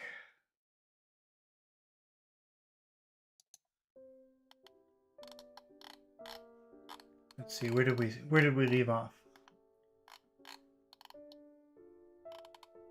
It was a little inn where Mr. Micawber put up, and he occupied a little room in it, partitioned off from the commercial room, and strongly flavored with tobacco smoke. I think it was over the kitchen, because a warm, greasy smell appeared to come up through the chinks in the floor, and there was a flabby perspiration on the walls. I know it was near the bar on account of the smell of spirits. Spirits is another way of saying alcohol. And the jingling of glasses. Imagine two glasses hitting each other. That's like jingling. Here recumbent on a small sofa, underneath, a picture of a racehorse, with her head close to the fire, and her feet pushing the mustard off the dumbwaiter. At the other end of the room was Mrs. Micawber, to whom Mr. Micawber entered first, saying, "My dear, allow me to introduce to you a pupil of Dr. Strong's." I noticed, by the by, that although Mr. Micawber was just as much confused as ever about my age and standing, he always remembered as a genteel thing that I was a pupil of Dr. Strong's. Mrs. Micawber was amazed, but very glad to see me. I was very glad to see her too, and after an affectionate greeting on both sides, sat down on the small sofa near her. "My dear," said Mr. Micawber, "if you will mention to Copperfield what our present position is, which I have no doubt he will like to know, I will go and look at the paper the while, and see whether anything turns up among the advertisements." "I thought you were at Plymouth, ma'am," I said to Mrs. Micawber as he went out. So when they were leaving London, they were headed to Plymouth. And I think, if I remember correctly, Mrs. Micawber had some relatives in Plymouth, and they were supposed to help find Mr. Micawber some work. "My dear Mr. Copperfield," she replied, "we went to Plymouth. To be on the spot." "To be on the spot?" I hinted. I don't know what that means, to be on the spot. "Just so," said Mrs. Micawber. "To be on the spot. But the truth is, talent is not wanted in the custom house. The local influence of my family was quite unavailing to obtain any employment in that department. For no man of Mr. Micawber's abilities. They would rather not have a man of Mr. Micawber's abilities. He would only show the deficiency of others." So they went to Plymouth, and she tried to use her family's connections to get him a job, a nice job, but they didn't want him. And Mrs. Micawber is saying, well, the reason that they didn't want him was because he's too good for them. He would make them all look bad because he's so smart and talented. "Apart from which," said Mrs. Micawber, "I will not disguise from you, my dear Master Copperfield, that when the branch of my family which is settled in Plymouth became aware of Mr. Micawber, was accompanied by myself, and by my little Wilkins and his sister, and by the twins, they did not receive him with that ardor."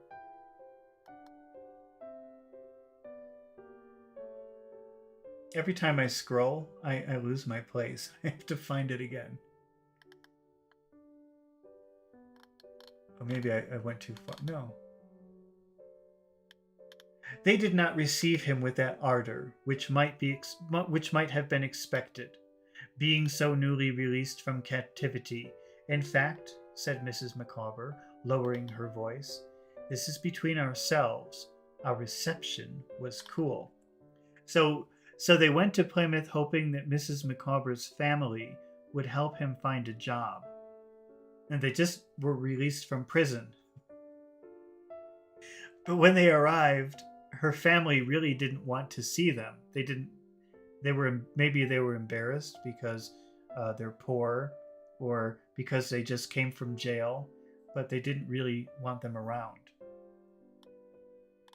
Dear me, I said. Yes, said Mrs. Micawber.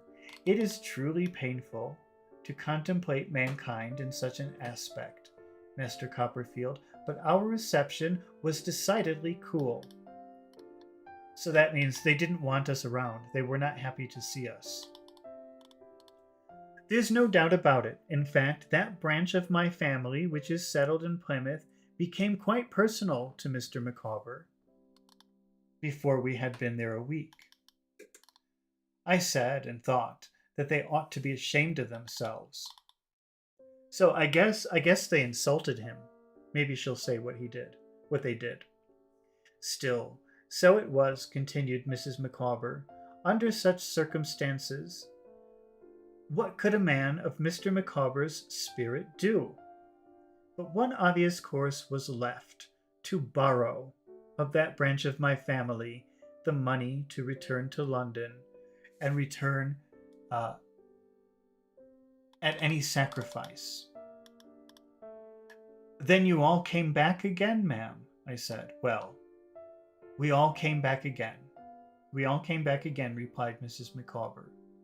Since then, I have consulted other branches of my family. So, in the end, because they couldn't find work in Plymouth, Mrs. Micawber asked her family for some money, and I think they happily gave it to her to make her go away. And then they returned to London. I have consulted other branches of my family, on the course of which it is most expedient for Mr. Micawber to take. For I maintain that he must take some course, Master Copperfield, said Mrs. Micawber argumentatively. It is clear that a family of 6, not including a domestic, cannot live upon air. Certainly, ma'am, I said. The opinion of those other branches of my family, pursued Mrs. Micawber, is that Mr. Micawber should immediately turn his attention to coals. To what, ma'am? To coals, said Mrs. Micawber. To the coal trade. Trade means business.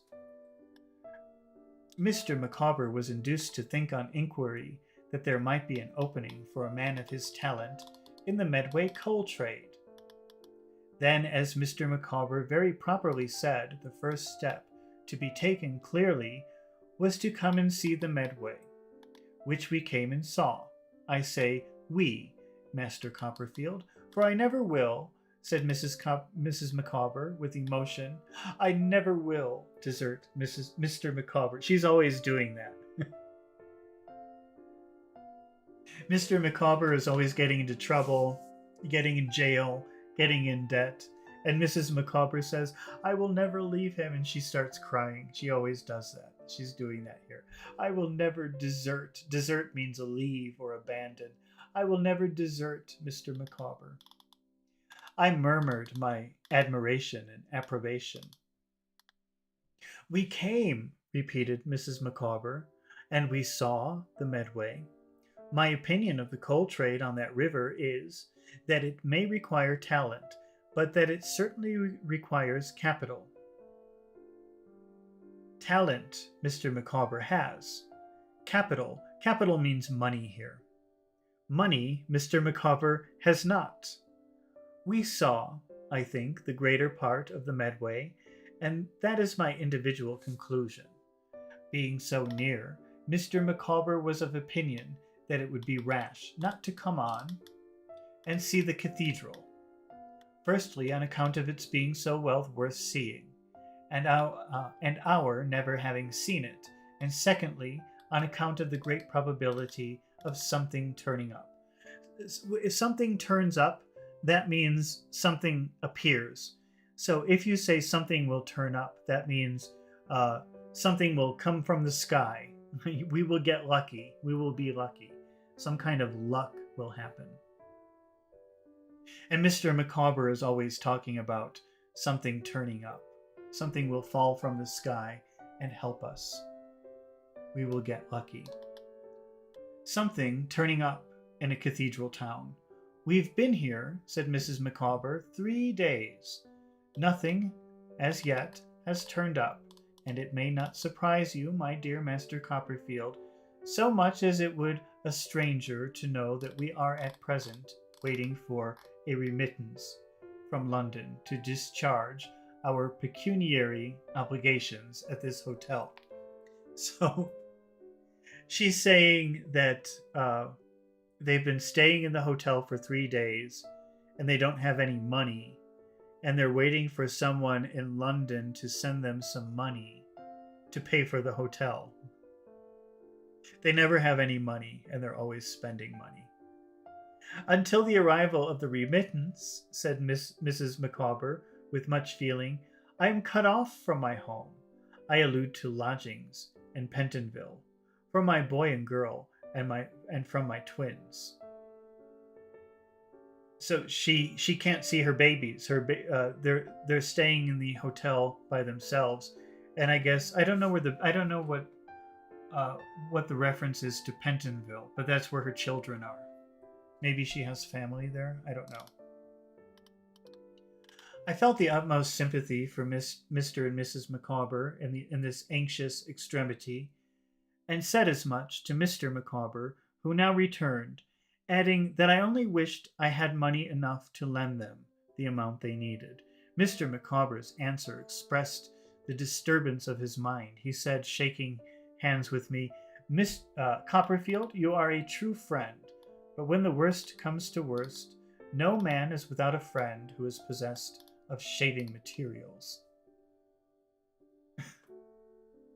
At this dreadful hint, Mrs. Micawber threw her arms around Mr. Micawber's neck and entreated him to be calm. He wept, but so far recovered almost immediately as to ring a bell for the waiter and bespeak a hot kidney pudding and a plate of shrimps for breakfast in the morning. So they never have money, but they're always spending money.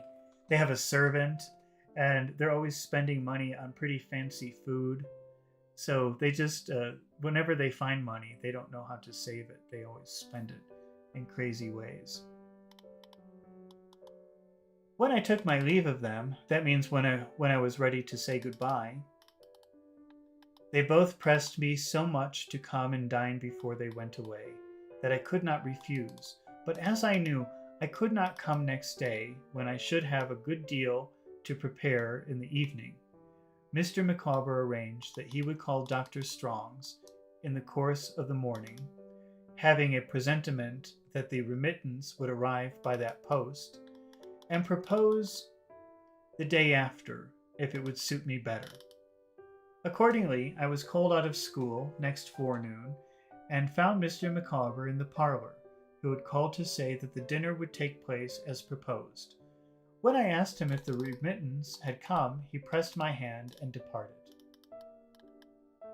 So they were waiting for money, and Davy, when they did meet, Davy asked him about the money, and Mr. Micawber just kind of grabbed his hand and didn't say anything, and then he left, which I guess we can assume means he didn't get the money. As I was looking out the window that same evening, it surprised me and made me rather uneasy to see Mr. Micawber and Uriah Heep walk past arm in arm. Uriah humbly sensible of the honor that was done him, and Mr. Micawber taking a bland delight in extending his patronage to Uriah. So Davy sees Uriah Heep and Mr. Micawber walking down the street, and Uriah is acting very humble, and Mr. Micawber loves that. He's really enjoying that. But I was still more surprised when I went to the little hotel the next day at the appointed dinner hour, which was 4 o'clock, to find from what Mr. Micawber said that he had gone home with Uriah and had drunk brandy and water at Mrs. Heep's. And I'll tell you what, my dear Copperfield, said Mr. Micawber, your friend Heep is a young fellow who might be Attorney General. If I had known that young man at the period when my difficulties came to a crisis, All I can say is that I believe my creditors would have been a great deal better managed than they were. So Mr. Micawber is saying, if I had known Uriah Heep when I was really in trouble with the law, he would have helped me more than the lawyer that I had. I hardly understood how this could have been, seeing that Mr. Micawber had paid them nothing at all as it was, but I did not like to ask. Neither did I like to say that I hoped he had not been too communicative with Uriah. So Davy is hoping that Mr. Micawber didn't tell Uriah about Davy's shameful life in London, or to inquire if they had talked much about me, but he was afraid to ask about that. I was afraid of hurting Mr. Micawber's feelings, or at all events, Mrs. Micawber's. She being very sensitive, but I was uncomfortable about it too, and often thought about it afterwards. We had a beautiful dinner, quite an elegant dish of fish and kidney and of loin of veal, roasted, fried sausage meat, a partridge, and a pudding, and there was wine, and there was a strong ale, and after dinner Mrs. Micawber made us a bowl of hot punch with her own hands. Mrs. Micawber was uncommonly convivial. I never saw Mr. Micawber. Mr. Micawber was uncommonly convivial. I never saw such a good company. He made his face shine with the punch, so that it looked as if it had been varnished all over. He got cheerfully sentimental about the town and the proposed success to it, observing that Mrs. Micawber and himself had been made extremely snug. Remember that word snug means like comfortable, warm and comfortable, cozy, that's another word. And that he should never forget the agreeable hours they had passed in Canterbury. He proposed to me afterwards, and he and Mrs. Micawber and I took a review of our past acquaintance, in the course of which we sold the property all over again. And then I proposed Mrs. Micawber, or at least said modestly, "If you'll allow me, Mrs. Micawber, I shall now have the pleasure of drinking your health, ma'am." On which Mr. Micawber delivered the word is eulogium. Okay, wait, let's eulogium. I think that just means speech. I think that's Greek for speech. But let's see, eulogium. A formal expression of praise for someone who has died. Yeah, I thought it was from the word eulogy. A eulogy is something that you say when somebody is dead at the funeral or at the wake. You say eulogy. You say nice things about them. But why are they using that here? Because that's the only definition of eulogium. On Mrs. Micawber's character. I'm not sure why they're using it here. Okay, well, it doesn't matter. It's not a common word. It's not something that you have to use in regular speech, ever. You'll never use that word in your life, I guarantee it. And said she had ever been his guide, philosopher, and friend, and that he would recommend me when I came to a marrying time in life, to marry such another woman, if such another woman could be found. As the punch disappeared, Mr. Micawber became still more friendly and convivial.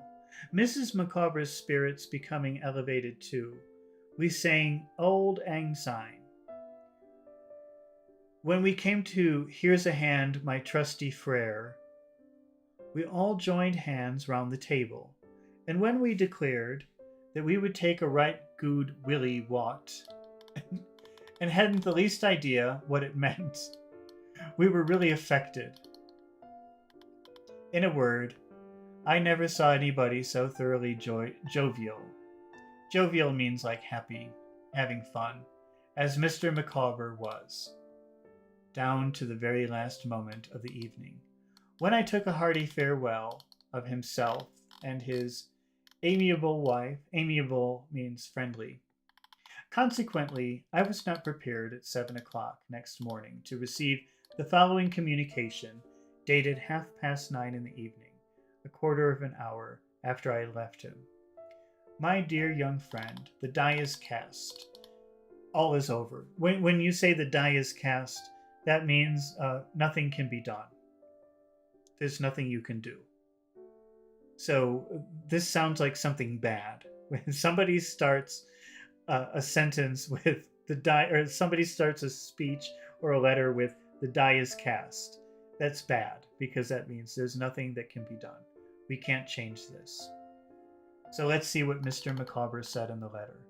My dear young friend, the die is cast. All is over. Hiding the ravages of care with a sickly mask of mirth. So let's translate the Mr. Micawber language. So we were actually very sad last night, but we were hiding it with happiness. I have not informed you this evening that there is no hope of a remittance under these circumstances, alike humiliating to endure, humiliating to contemplate, and humiliating to relate. I have discharged the pecuniary liability contracted at this establishment by giving a note of hand, made payable 14 days after date, at my residence, Pentonville, London. So what he's saying is, we didn't have enough money to pay for the hotel, so I wrote a note saying, I will owe you the money. I have to give you the money. I think they're just escaping from the hotel, but they wrote a note saying, we live in London. This is my address. We will pay you one day. That's what he's saying. At least he's not just leaving. At least he's leaving a note. When it becomes due, I will not be taken up. The result is destruction. The bolt is impending. The tree must fall. Let the wretched man who now addresses you, my dear Copperfield, be a beacon to you through your life. He writes with that intention and in that hope.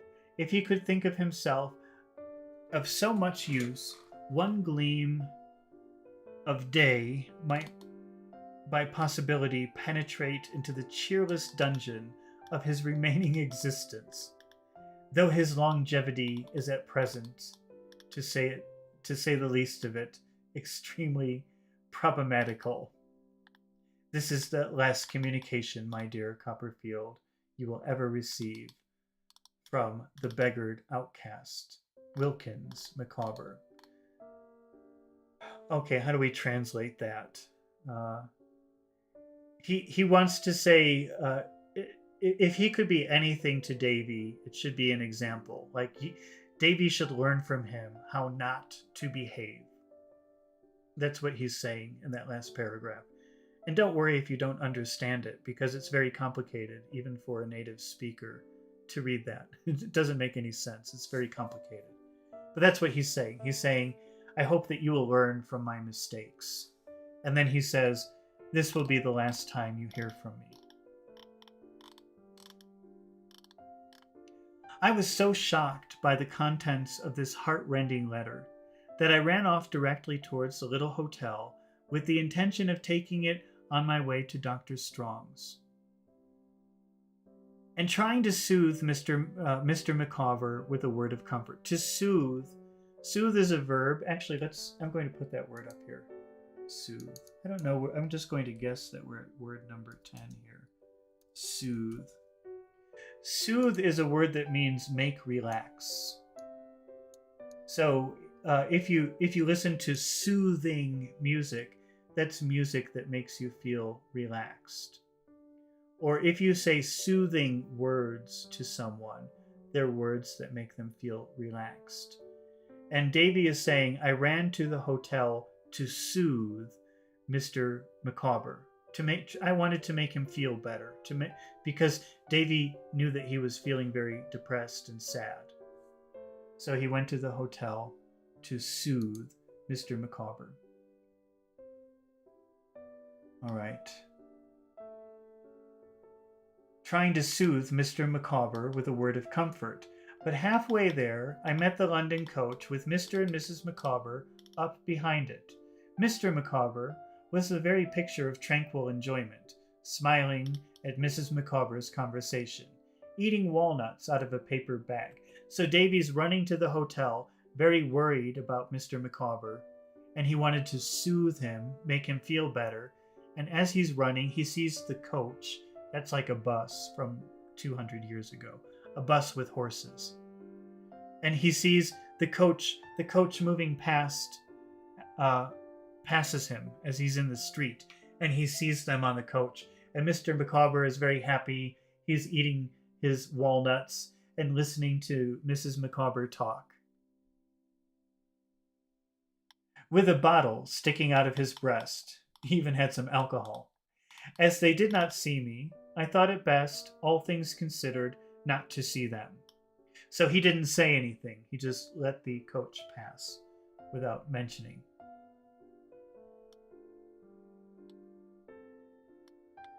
So with a great weight taken off my mind, he feels better to see them happy. I turned into a by street. I went to a small street, and with a great weight taken off my mind, I turned into a by street that was nearest the way to school, and felt upon the whole relieved that they were gone, though I still liked them very much, nevertheless.